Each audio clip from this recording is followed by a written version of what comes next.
Let me show you how to make the kissing wreath. You'll need a 25cm metal hoop that's got two metal circles, one inside the other, like this.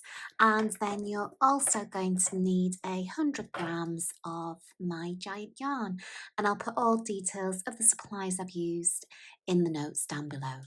To start, make sure you unravel all of the giant yarn and then take one end and make a knot, a double knot around the hoop, just to secure it in place.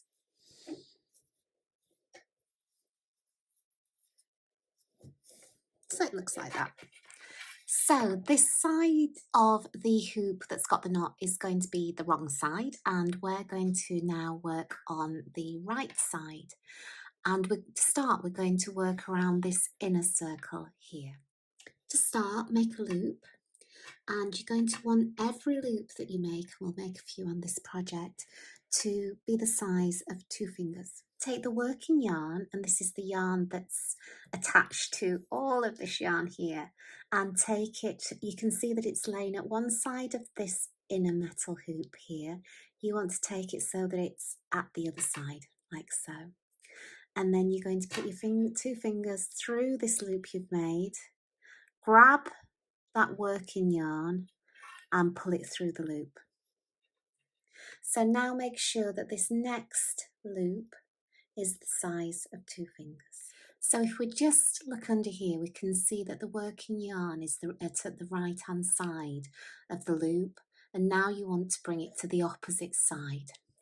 And then you want to put your 2 fingers through the loop, grab the working yarn and pull it through again.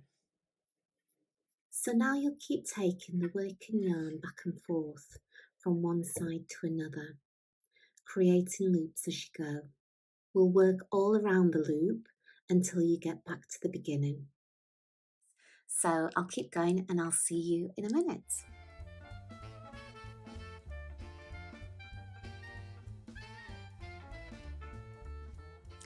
Okay, so now we've got back round to the other side of the loop, and just a few things to note here. Make sure that things are that your loops aren't being tied too tight. So if they're too tight, they'll sort of start shifting into the center like that, and the way to fix this is just to make another loop and just spread them all out again. And at this point you probably just want to make sure that they're nice and even all the way around. I think when I've counted up, I've got about 15 loops on this metal frame. So once you get to this stage, we simply put our fingers back through the loop and bring your working yarn behind and above the top of the metal frame. Grab the working yarn and make another loop, like so. And then we're just going to be repeating what we've done on the previous part of the metal frame. We bring the working yarn underneath the metal ring and grab it and pull that through. There we go. And take the working yarn up and behind to the top of the metal hoop, grab it, and then we're going to keep working all of the way around, just like we have done on the previous metal, the inner metal hoop. And I'll see you when I get back here.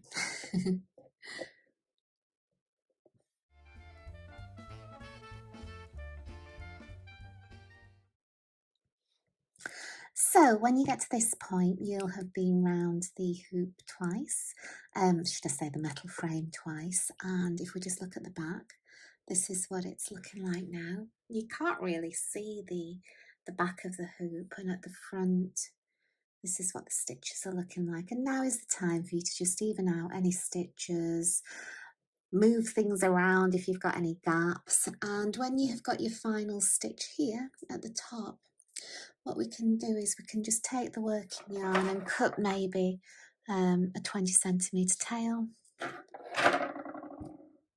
Take the working yarn through a stitch, the first stitch of the second round, if you see what I mean, where you started originally.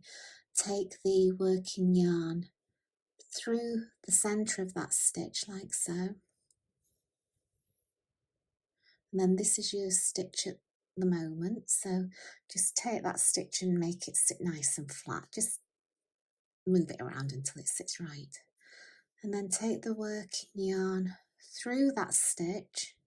Just make sure that you're happy with how everything's sitting, and then take the end of the working yarn from front to back through the centre of the next stitch. And so it's going to look something like that.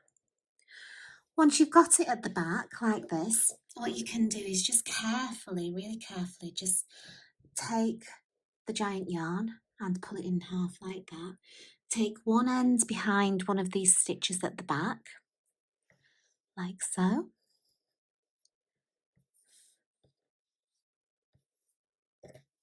And then what we can do, if I just turn it round, is just tie a double knot just to finish this off, like so. That's how it looks.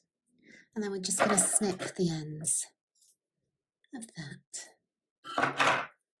If we just have a look at things at the front, this is how it's looking at the front. You can just move things around. It's really, well, it's just all squishy and lovely. So you can move things around so that it looks pleasing to you. And then what we want to do is just add a little hanger to the back. So I'm going to use some of this yarn that's left over, and I'm probably going to take a 30 to 40 centimetre piece like so, and just find the centre like that. And then just have a look at it. And I tend to think, I find a happy place that I want to call the top of it. So I'm going to move mine around, and I'm just going to say, right, okay, this is going to be the top of mine. And I'm going to take, from the back, I'm going to take the centre of this new piece of yarn under the top metal part of the metal frame, so you've got a loop like this, and then take the two tails through the loop. This is a lark's head knot. Some of you will know what that means. And this is the little hanging knot here, and then we can just turn that over like so, and I would just then tie a knot in the ends of these so that I've got somewhere to hang it from. Now, you may not want to hang it from a loop like this.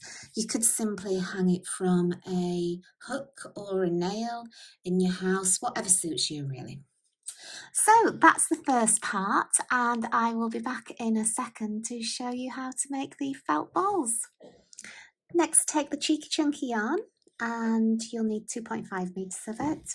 And then in here we've got some water and just a little drop of washing liquid, and just mix it together. Really, you just need a tiny drop. And then cut your yarn into 5 equal lengths, and then just pull the yarn. You'll be able to just pull it apart like this, especially if you twist it. And once you've pulled it apart, be able to pull it apart like this, then pop it into the water and just make sure it's all covered, and squeeze the extra out like so. And next, just roll this yarn around in your hands, and this is what's going to create your felt ball.